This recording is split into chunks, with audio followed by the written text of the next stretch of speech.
A green screen is an integral tool in video production. The way a green screen works is that editing software sees the color green and essentially ignores it. Hence, why green screens are typically used for backgrounds. The technology started in the 1930s as a blue screen.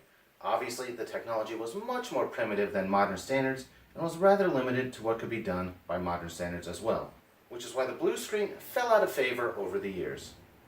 A couple of those reasons why the blue screen fell out of favor is that the color blue is quite popular in fashion, so scenes could not use any blue in them. Green is far less fashionable, so the issue doesn't exist when working with green screens. Also, under certain lighting conditions, people of a rather dark skin tone can have a bluish hue that also limits the effectiveness of a blue screen. But the main reason was a transition to digital filming.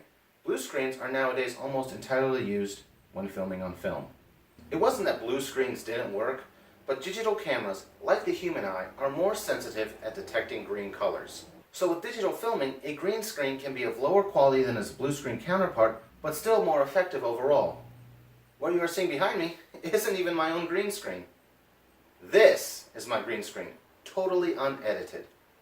You can see that the light is uneven, it doesn't even take up the whole shot, so I have to do some cropping in post-production. But because I am using a green screen, which digital cameras are very sensitive with, it usually comes out pretty good. So whether you use a green screen or a blue screen, it is a process called Chroma Key. As stated earlier, this process tells editing software to ignore the color. However, the process is not exclusive to the colors green or blue. Any color can be used, such as the color of my shirt right now is being chroma keyed along with the green behind me. Once again, thanks to modern technology, multiple colors can be chroma keyed at once. But why would someone want to use a green screen? The simple answer is convenience. A green screen makes things a lot easier and in some ways better.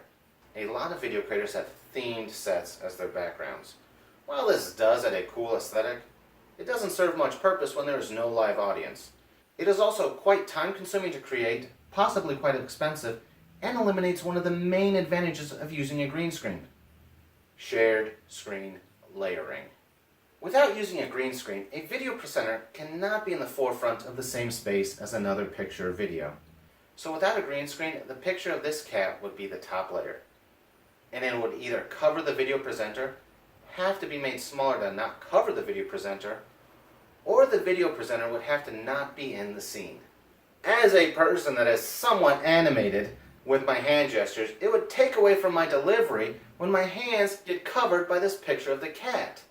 However, with a green screen, the picture of this cat can be put behind the presenter so that the presenter and the picture do not take away from each other. Before I end this video, I want to point out how cost-effective a green screen can be. As long as you already have editing software that can process a green screen, it is incredibly cheap to have one. I use paint, matte green apple color to be specific, that I paid $24 at Lowe's. You do not want a glossy paint. But there are similarly priced green screen fabrics that you can buy online. I also spent roughly $60 for a reflective umbrella lighting kit.